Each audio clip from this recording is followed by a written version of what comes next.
Welcome to the Free Refills podcast, where we discuss the realities of leading in youth ministry. We hope that you leave refreshed, refueled, and re-energized to carry on in your youth ministry. My name is Wayne Morgan. I work with the National Network of Youth Ministries. My co-host is Johnny Radcliffe, who also is the Philadelphia area coordinator. How you doing, brother? Dude, I'm doing so great. The weather's beautiful. Everything's blooming. And also, I don't know if you noticed, but I got my new NNYM swag. Do you see this right here? Man, you've been working hard to make that merch store happen. So thankful for that. I've been looking forward to that for years. No lie, it has been a labor of love. And one of the best parts about this is anyone who's listening to the podcast is like, bro, I can't see it. Oh, man. And it's like, well, that's why you got to do the video podcast, because you can see it. You can see how it brings out the color in my eyes. I have a natural green eye. Nice. So this is actually just doing wonders for me. So it's a great day. Well, I'm sporting my buddy Todd Parridge's Youth Leader Summit merch. So like we're all merched up. So like if they are in the Northeast, or even if they aren't in the Northeast, they should come to the Youth Leader Summit. It's at the end of May. And so you just have to look it up. Information will be in the show notes. It'll be worth your time to come to Harvey Cedars Bible Conference. And if you like the beach, you like hanging out with youth workers, win-win. It's amazing. I love it. Also, I love how you name drop Todd Parridge to give yourself way more credibility, because he is the man. We've been friends. We go way back. So we got kicked out of camp speaking together, but that's another podcast. So, oh my word, I had a little FOMO right there. Man, that's not a good color on me. Speaking of FOMO, that is actually an acronym. Did you know that, Wayne Morgan? I did know that was an acronym. Yeah. What does it stand for? Fear of missing out. Well, today we are playing everyone's favorite game called Them Drippy Nims. Woo! That's right. We're going to take all of the acronyms and abbreviations and shorthand lingo of Gen Z, and we're going to quiz Wayne to see if he actually knows what these mean. All right. So I bring it on, yo. Let's just do this. Okay. So I'm very curious to see how you're going to do. All right, we're going to start off easy and get harder. Number one, the acronym is TBH. So, see, here's the thing with acronyms. My brain just runs through things that it could be, and I'm always like, I could always get myself in trouble because if I say what pops into my head, sometimes it just doesn't make sense. So I do know that's to be honest, though. I was going to say, I was like, are you telling me you don't know this one? This is supposed to be the easiest one.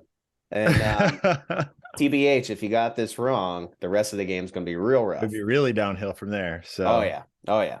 Which, okay, you're doing great. So far, 1 for 1. Next, FR. For real.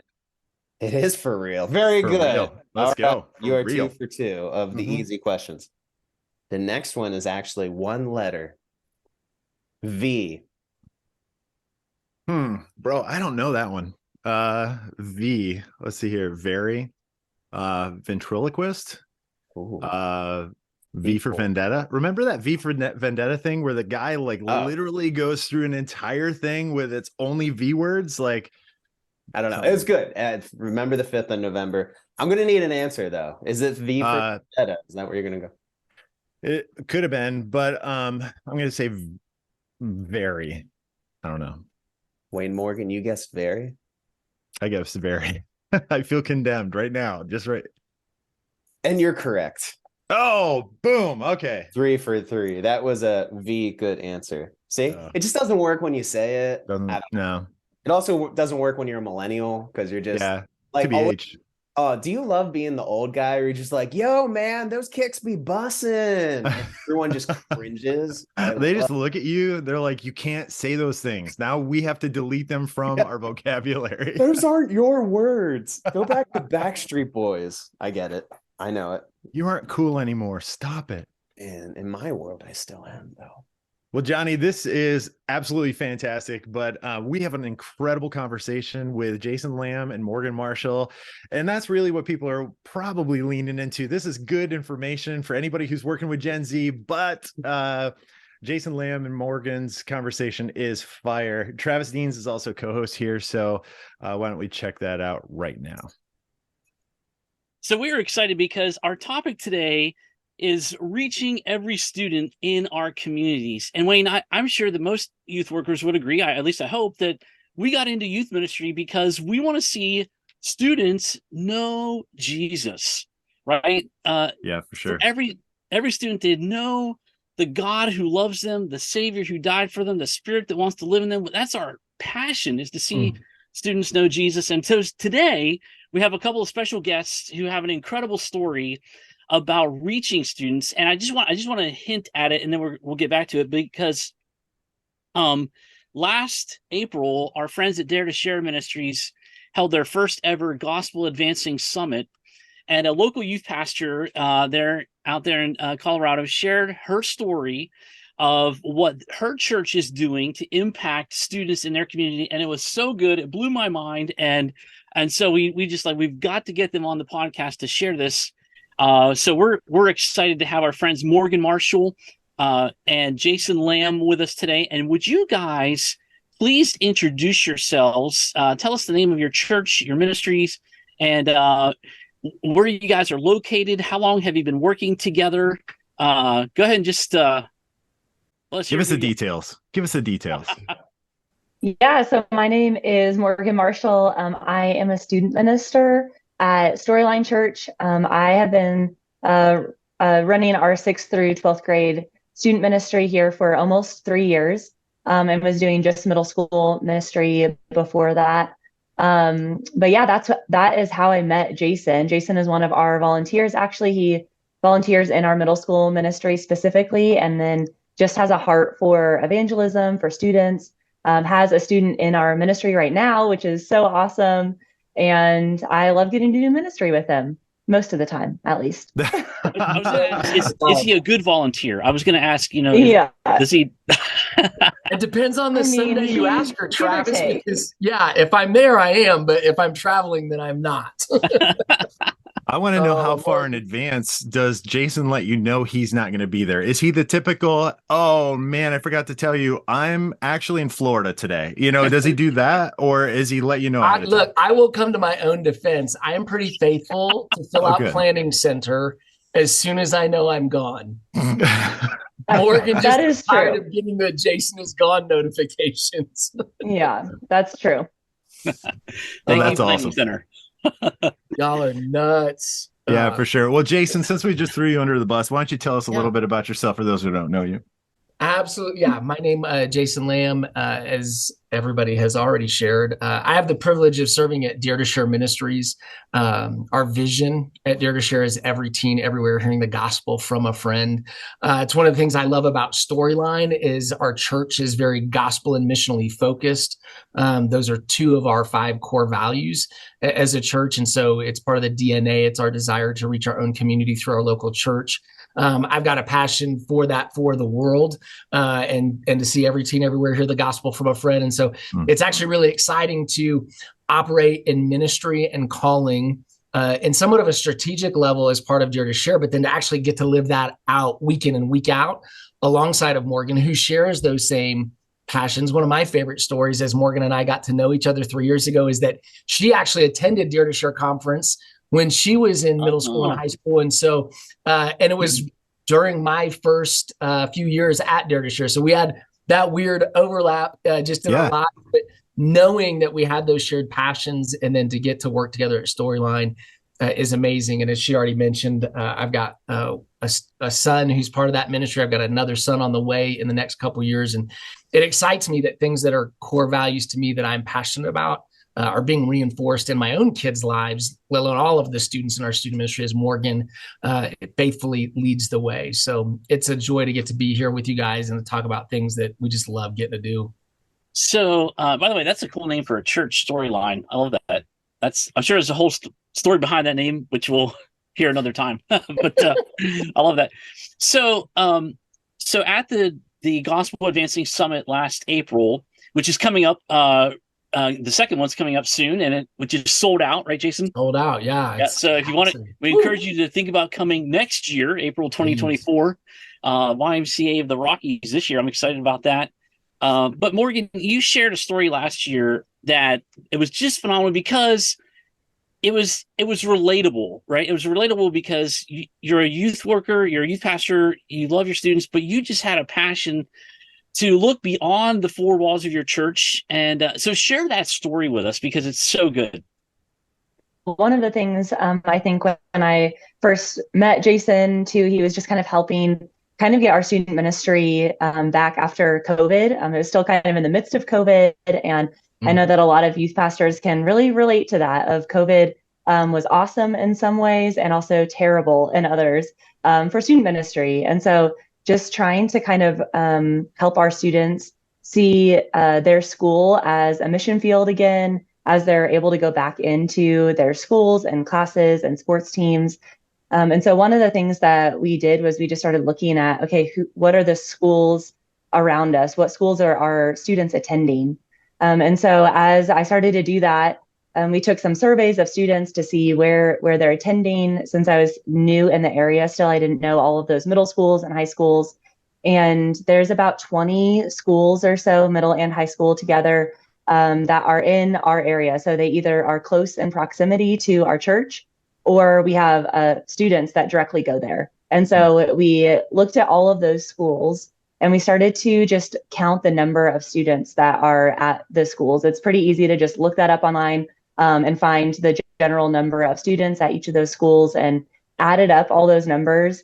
And the total number ended up being 14,000 students for our area. Which is a ton of students that can feel really overwhelming in some ways, instead of just looking at, okay, Arvada West has this many and Ralston Valley has this many, and we're just going to hit those two schools. We really wanted to include our whole area and help our students see that no matter what school they're going to, it's a mission field. And so it got to 14,000 students, which is really significant for us in Colorado because we have these giant mountains in Colorado that are called 14ers. And so those are all the mountains that are 14,000 feet or higher. And so when we saw, okay, we have 14,000 students that are in this area that our students or our church, our members have direct access to, we wanted to just put that before our students, before our church, and say, would you just pray for God to move mountains, that he can literally move mountains of 14,000 students coming to know Jesus. And so that kind of just became our student ministry like campaign, our number that we pray for. We pray for that number every week. We made stickers and gave them out to students to put on their water bottles and laptops and notebooks, so they are reminded to just be praying for our area and for their school specifically. So that's kind of the story behind that. Yeah, I want to, if I can jump in real quick. I just, because I don't want us to miss, it was a fantastic conversation to figure out what schools and how many students were plugged into other local churches. We had 14,000 unreached teenagers in our community. But the fact that we made it a church thing, and then like Morgan pointed out, this is a prayer point for our students every week. And we do it differently from week to week. We'll pray for the 14,000 as a whole. We might pray for one particular campus any given week. We may have students pair up and just pray for one lost friend by name, and then pray for each other that you'd be bold to invite them to church and to share the gospel.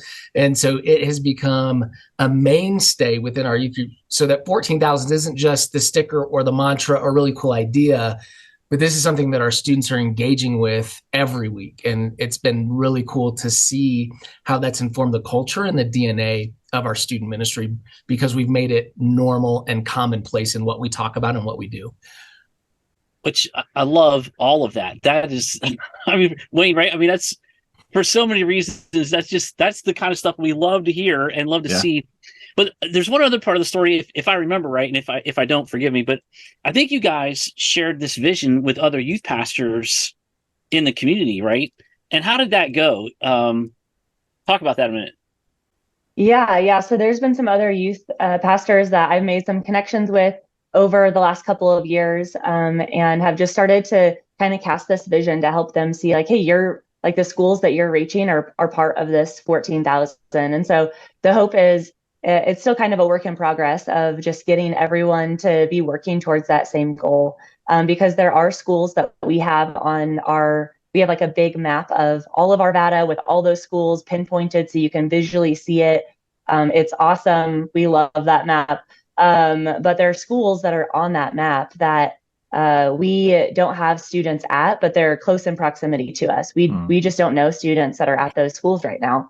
And that isn't a bad thing. It just means that we can't really reach that school, as well as there's other churches that are maybe right next door to that school or a block away that have students that are going there. And so we need to partner together with the other churches that are in our area to see the 14,000 reach, because we know that isn't just us. It's definitely not just me or my coworker. It's our students and other churches all partnering together to see the 14,000 students in our area reached. So Morgan, I find that sometimes that big picture is terrifying for people to even start to jump into. So why was that even something that you would entertain? Because a lot of the times people look up how many kids are in my school district and they're like, oh shoot, I'm done. I'm like, that's the school district that's right next to them. So what was the catalyst? What was the motivation for you? The first year I was here, we actually had a different number, and we only included about 10 schools, 5 middle schools, 5 high schools. And I thought that that was enough. And every week I had students coming up to me saying, my school isn't on the map. My school isn't on there. Can you add it? And I was like, yeah, can you just like wait till next year? Like, I already put the stickers on the map. I can't really change it. And so I honestly just had our students asking for their school to be added to the map. And so that was kind of the start of it. Was I wanted all of our students to be included and be invited in, and not just the big schools or the schools that are close to us. But I wanted every student to see, like, okay, it doesn't matter if you go to this small charter school that is 20 minutes away, you still are a missionary in your school. So we try to include every school that our students are going to. And we've added actually one school since the map has been made and our number has been made, because there was a student that was like, hey, I go to this school and my school isn't on there. And it's like, great, let's add it to the map. So we have a little sticker for that school that we added because she really wanted it on the map. And I love that. So it's a lot of our students just seeing that and wanting to be part of that vision. And Wayne, I think what that did for us in a very practical way, so many different areas of life, we raise the bar for students and they jump to that bar every time. If it's athletics, you need to practice more, you need to try harder. If it's academics, you need to study longer. And so there's these things where they rise to the challenge. And typically, not always, but typically in the church, we hesitate to raise the bar. And if we're being honest, oftentimes in youth ministry, we count it a win if our seniors are still showing up just a couple of times a month, let alone doing anything, right? Like we're happy they show up. And so what we found out through this, putting this big number out in front of our students, is they rallied. Like they wanted more. They wanted, and so they actually, they jumped to the bar.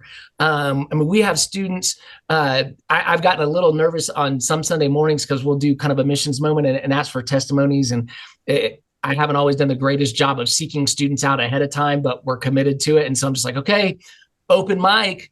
We talk about 14,000, who's got a story of sharing the gospel with a friend. And no joke, like 6, 8, 10 hands will go up and our kids are faithfully doing it. And so it just affirms the fact our kids are not looking for the easy way out. Our kids want to be challenged. And when they're challenged with the gospel and know eternity is at stake, that this is literally life and death, that these things matter, they've pushed us. They've encouraged us. Our students last summer, they were the ones that set the goal for the number of gospel conversations they wanted to have this year. Like they begin to lead the way, and we just get to shepherd and encourage them. And so if you, what was that number, Jason? How many did they? So this year it was 1,400. They wanted to go after 10%. Wow. And I'll be real honest with you. And I know Morgan would say the same thing. Like we're 9 months in to that goal, almost 10 months in, and we're not anywhere close to 1,400. But I'll bet we're like it after spring mission trip and all the challenges we've given them throughout the year. I'll bet we're like at 300 or 400 gospel conversations for the year. And so at the end of the day, you go, okay, if you hit 400 out of 1,400, you missed by 1,000. You're right. But our students also had 400 gospel conversations this year. And had we put nothing in front of them, they may not have. And again, they put the number in front of themselves, which is only driving it. You know what I'm saying? And so 400 is way more than zero, right? Huge. Well, Yeah. And it's way more than some churches do, bro. Like, let's be honest. It's more than my church has been able to do. And something as simple as a map, and as simple as just saying, hey, are you represented on this map? Like, was a catalyst for that. And sometimes I wonder if we're aiming at the wrong target, right? Like when you had a map, it was tangible. The number is, oh, I have a friend who's a part of that cohort that's a part of that number. Now it makes sense. And so maybe we're just setting the wrong types of goals for our ministry. Just like you said, Jason, if the seniors show up, yeah, they're here. Sweet. So it's really changed the strategy for your youth ministries, but become more core and more central for how you do youth ministry. Yeah, and I think like even our seniors, it's like we expect a lot from a lot of our seniors at this point. They led out on our spring break mission trip that we went to, and they're the ones that continue even last night at our high school gathering. They're the ones that are bringing new friends and really leading the way, which is awesome to see our seniors that are about to check out and move across the country, that they still want to be a part of gospel conversations here and inviting friends to Easter services or to come to our youth group. And several of them are actually staying in the area, and they have asked me already, hey, can I help out next year with the middle school group, and continue to like help them share the gospel and take them out to do evangelism or go on the mission trip with them. Which is just a really sweet thing that doesn't always happen, but I think has just been built into the culture of our students, and they want to see that happen. I love all of this. Wayne, coming from National Network of Youth Ministries, we want to bring the body of Christ together, bring people together. And what a thing to bring people together around this common mission field. And I wanted to ask you guys how your students engaged and responded. And you've answered that in a very exciting ways already. But I mean, it's so cool to hear, when we have a clearly defined mission and mission field, man, it makes it easy to come together and just, okay, let's do this. Let's tackle this thing.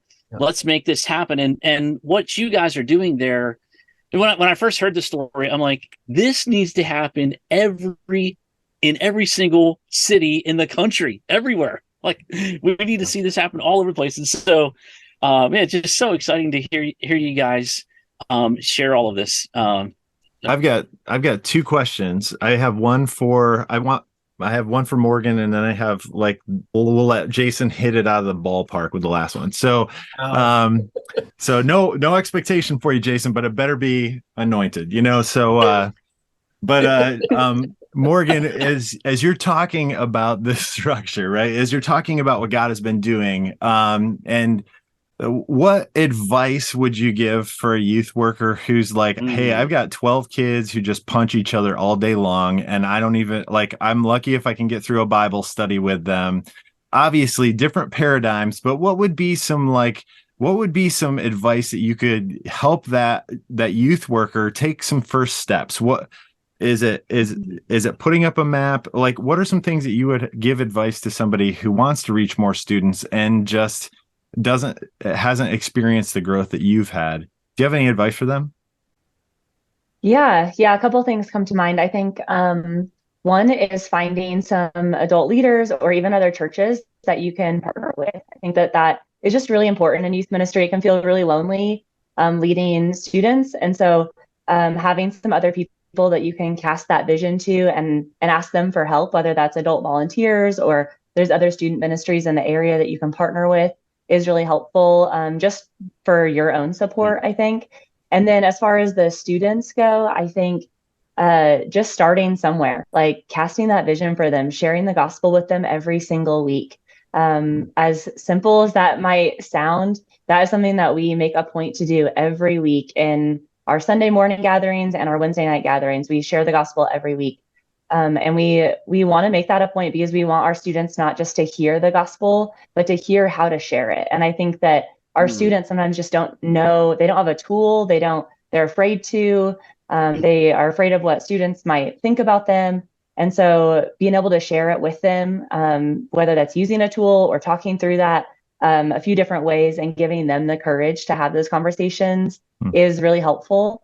And then, so I think sharing the gospel would be one part. And then the other part is just inviting students in, asking them a few questions of like, do you see your school as a mission field, or who in your school do you know doesn't know Jesus, and how can you be friends with them? Asking them like, hey, who can you invite to this big church picnic that we have coming up, or this big summer camp we have coming up, or something like that, and really asking them to come up with those names, to pray for their friends every week. That's like a great place to start, is just praying for those friends. It keeps those friends on their mind and reminds them then when they see them, like, oh yeah, I was praying for that friend this week, and now I'm with them right now. Maybe I'll have an opportunity to invite them to something, or to share the gospel, or to start reading the Bible with them. So I think just having those conversations, helping those students to see their school as a mission field, inviting them into that, helping them set their own personal goals is really helpful.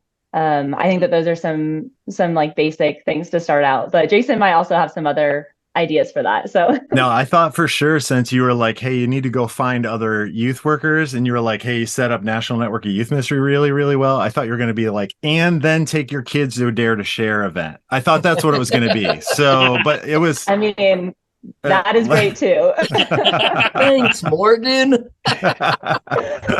Jason, does Dare to Share do anything to train students? Do you offer anything? If I can, I'd love to speak to two things. One, just the mindset that we've been talking about, and then I can come back to truly some resources, Travis, that hopefully youth leaders will find helpful. When it comes to the strategic thinking and the goal setting and the big number in the community, I heard a youth leader actually talking at an event, and I knew it was true of myself when I had served as a youth pastor in a local church, and everybody's context is going to be different, but there tends to be a lie in youth ministry that if our youth group would just get to 50, like we would arrive, or if we get to 100 kids, or what I would say is even the worst lie in youth ministry is if we were the biggest youth group in town, right? Like that's the drive. And so what inadvertently happens when we think like that is that then we begin to compete with the youth leader down the road. Oh, come on. And then there's a shift that happens when a youth leader does exactly what Morgan did to go, hey, it's not about the biggest youth group in town. It's about our entire community as a mission field. And the reality, the truth is, no matter how big your church and youth ministry are, even if compared to every other denominational church in your city, you have the quote unquote biggest youth group. The reality is the biggest youth group in town is Satan's. There are more lost kids in your community, and probably most communities in the nation and even around the world. You could combine every youth group in your city, and you still will not match the number of lost kids in your community. It's the reality that we live in. And so what happens when we shift our thinking from, if I could just get to 50 kids, 100 kids, be the biggest youth group, to thinking there's 14,000 kids in my community that need to hear the gospel.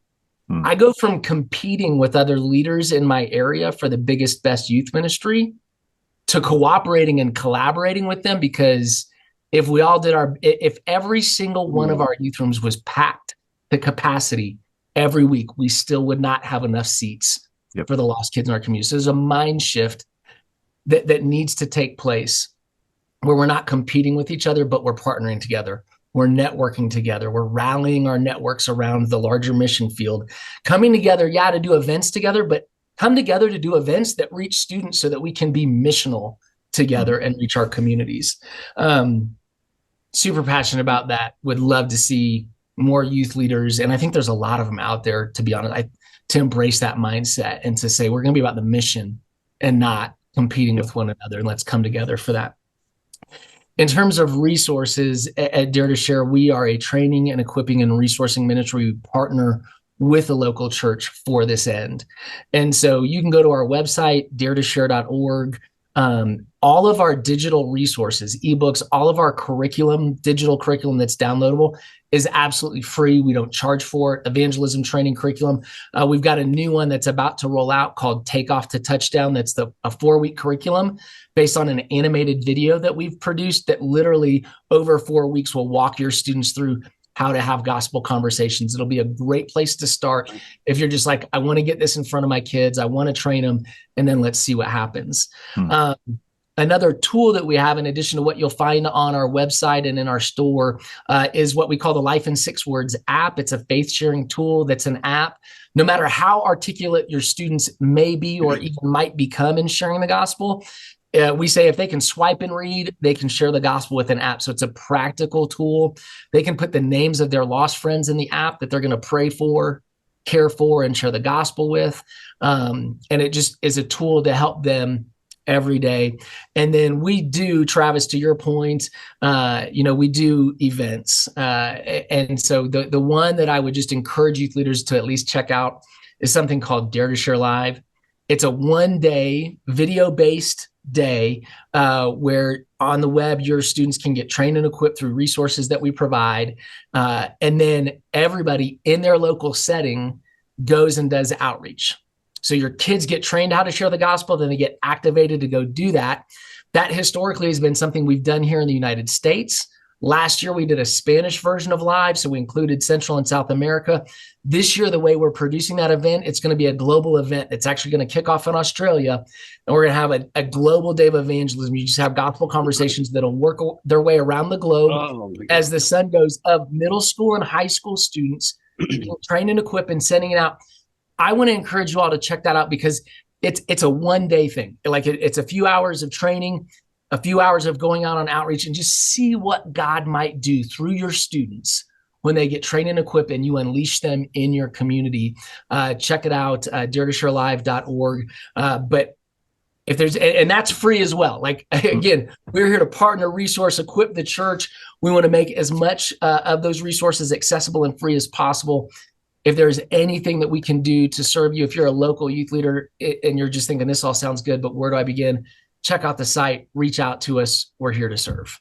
And Jason, as you're talking about that, I think not only is it our responsibility to help our students understand how to clearly communicate the gospel, but you also may walk somebody into their spiritual gift of evangelism. Some people are just overly blessed and have just the Holy Spirit just pushing them into evangelism. And if we aren't helping them into these spaces, those kids may walk without ever realizing their life's purpose. And so this is a great space for us to help kids find purpose that's greater than themselves in sharing the good news of who Jesus is and what he's done for us. Thanks, Jason, the youth pastor at my church, I encouraged him last year to do Dare to Share Live, November. So he had never heard of it, didn't know anything about it. I'm like, just trust me, it's going to be good. And he did it. And so my daughter was actually part of it. And so they went up to, they did the live streaming. They went to Target and talked to people and prayed for people. So awesome. Yeah. And so he told me afterwards, and he told our network of youth pastors, he's like, that was one of the best youth ministry things I've ever been part of. Wow. And so this year, our hope is that all of the youth ministries in town will do it together. There you go. But no one in my community has done it before, and so I was so excited that that fire has been lit. I'm so encouraged by that story, Travis. That's great. And to your point, great. A youth group, a small group. I mean, you can stream it into your youth room, a living room, but. And what you just described, we hear more and more stories, the power of coming together as a network, even 2 or 3 churches in a community, because it can be that beginning point of working together to reach our mission field together. Yeah. And it's just a powerful thing when the body of Christ comes together and is about the mission that God has called us to be a part of. Absolutely. And I think one of the powerful parts about networking is in my network, when we ran Dare to Share Live, there were several guys who had never shared the gospel in that kind of an environment. And so they literally were walking beside other pastors, and we were doing the same thing that the students were doing with the fear, trepidation. So yeah, if you've never done the evangelism, handing tracts out on the street, asking somebody with a questionnaire, join up with somebody else, be honest, have that conversation, and then push yourself. You may be the one that has the evangelism gift. You just didn't even realize it. I was going to say it helps seeing our students being bold in that too. Yeah.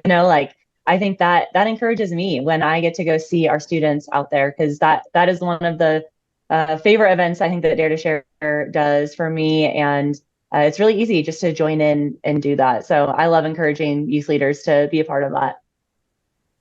Well, guys, thank you so much for being part of our podcast today. What a joy and honor to have you guys be part of this, and just love this. Can't wait to share this story with more people. It's awesome. And- Wayne, Travis, thank you guys so much. You guys are the best. Thanks. So yeah, Johnny, I don't know about you, but that seemed like it was a little bit better. No offense to the acronyms. Well, first off, they're drippy NIMS, Wayne.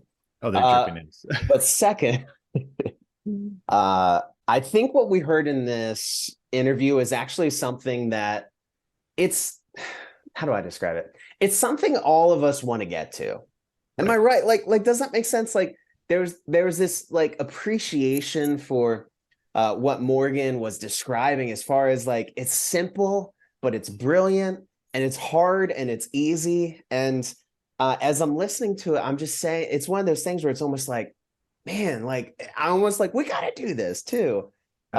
Now it's not as cool as living in Colorado. Let's be real. Where she says, hey, the 14ers are the mountain. Yeah, the 14ers. Yeah, you don't have 14ers. We have 14,000 potholes in Northeast Pennsylvania. That's just on one road, for crying out loud. Exactly. That is funny. Yeah, I love that. So the parallel was so good. But a couple of things that stood out to me is just how, number one, her vision kept getting bigger. Yeah. And for a lot of us, that's scary, but I think there's really something about that where teens are looking to believe that God is real and big and they can do something huge. And I think sometimes we're more scared than they are to take that kind of leap. Does that make sense?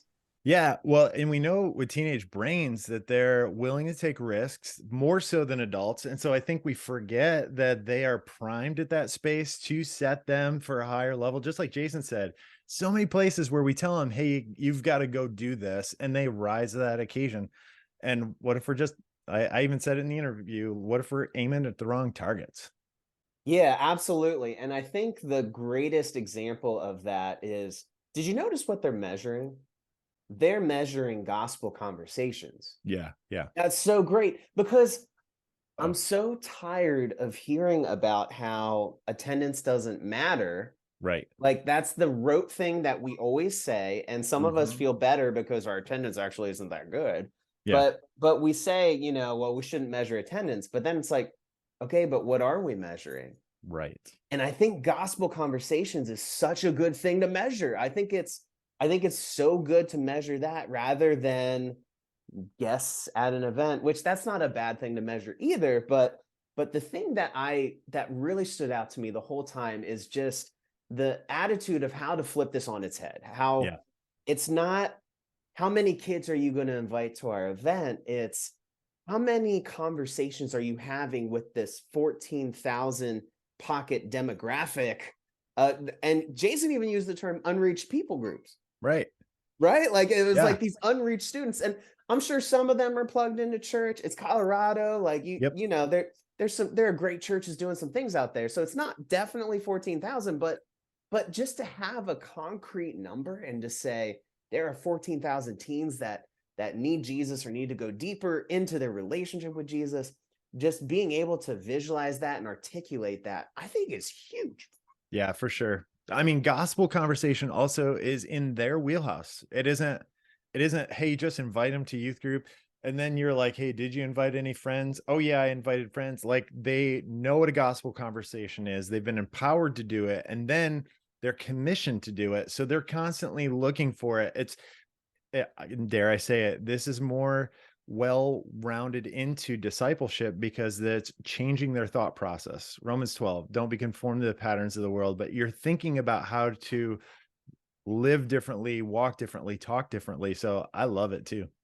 Yeah. And there's something to be said about how, if you notice when Morgan was talking about how she started and then this kid's like, my school's not there and mine. And it would have been easier for her to be like, well, we're just doing the public schools. Charter schools are kind of their own. You don't really animal. count. Yeah. You're a homeschooler. You what don't are count. you, homeschooled? Like, right. Get out of here. Like, no, like the idea. And she said the word, and it's a very important word. And it's very important for what we do at NNYM.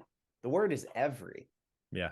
And it's that idea of we're not going to reach every kid, every teen, if we're not looking for every teen, if we're kind of building up those walls, and honestly, if we're putting a box around what God can do and how he can blow this thing up. But what you notice is that they're constantly talking like this can't be just us. You know, she's talking about linking up with other churches and getting other churches involved to keep this thing going. So the concept of every is so important, and it's something that can fuel you. I mean, if your church is crushing it, that's great. Keep it up. But when your team feels like this church is involved and my friend's church is involved, and like I can point to 4 other churches that are going to be sharing their faith, I imagine that's just got to feed each other in a beautiful gospel snowball. Yeah, and like Dare to Share Live, see you at the poll. I don't care if you have an event that you can do in your own youth ministry, if you can invite other youth ministries to be a part, or you can collaborate and they can see other students in their schools that profess to be Jesus, even though they go to a different church. That is so powerful because those kids go from feeling like they're alone to feeling like they're empowered. And if it's with a mutual understanding, if it's with a mutual training, then you can encourage each other along the way, even from different youth groups, because we know that walking and following Jesus is not an easy path, and we are not going to do it perfectly. So we need accountability, especially when we're in school. And so that's another huge component for this for me, is just seeing, I know that we have greater success when we reach every as a team rather than just one youth group, because otherwise what Jason talked about with the competition where, hey, we're going to be the best, I was like, that is fantastic. I love that, because all of us get to that space where we feel like we've got to crush it, you know, to put Satan where he needs to be, but without even realizing it, just moving into that space of competition. So, and did you know, so right around that point, oh my word, this is so good. Jason said, if you're striving to be the biggest in youth group in town, you won't. Satan's youth group is bigger. I was like, yeah. that's so good. I was like, oh my word. It was so good because it's true, man. Like the darkness is winning, and you know, it's got a louder vocal piece, but man, like we're holding on for God to do something beautiful. And if you're going to try and attempt something like this, you need to come back to it week after week after week after week. The biggest mistakes I've made in ministry is to put all my steam behind something. Maybe it's a prayer movement where we're saying, hey, we're going to pray for our schools and that kind of thing. And then all of a sudden kind of drop the ball, right? Like we're like, all right, we did that. Now on to the next thing. If you're going to do something of this magnitude, you have to keep coming back to it and measuring the conversations, and honestly say no to other things so this can be foremost. I love the idea of having a map on the wall. That's one of those things that you don't think about as being a tangible way to draw you back, but maybe even something as simple as painting a map on a wall or highlighting something in a very tangible way so it's consistently in front of kids would help bring us back to whatever initiative that you've launched. Absolutely. And then the final thing, for those who are listening to this saying, man, how do I even find the information of what schools are around me? How do I find out how many kids there are? Things of that nature. Do you have any advice for someone like that, Wade, who's looking to find that information? Man, there's the census actually allows a lot of that information. You can probably just Google your school district and find out numbers, and start with the school district that you're in first, even if you don't have kids there. That would be my number one encouragement for you. Yeah, absolutely. And my final thought is that a culture like this where kids are sharing their faith, they're being bold, it's definitely not built overnight. No. Sometimes we hear stories and we say that's cool for them, but look at the kids in my group. I look around the crowd, they're afraid to share in small group, and that's with believers. How are they going to share their faith with others? For those who feel that this might be a little utopian and it might be a little out of your reach for your students, I really challenge you to jump on to Dare to Share's website and look through their resources. My group is actually using the current curriculum, the Life in 6 Words, and it's been so good to just say, what is the gospel? I mean, that's so simple, and it seems so basic, but it is something that is so necessary to just spell out for kids. What is the gospel? And so I challenge you guys to check out their resources to see if this is something that can light a fire, or check out the one-day event that Dare to Share has that can be a huge jumpstart for you. Well, okay. So now is the time where we don't have any more time left in our podcast. So if you did like this podcast, please like it, rate it, subscribe to it, tell your friends about it, share it with a friend. We just want to make sure that we're helping energize you as youth leaders, inform you, and encourage you along the way. And so for on behalf of the National Network of Youth Ministries, my name is Wayne Morgan. I'm Johnny Radcliffe. And we will see you next time on the Free Refills podcast. Thanks.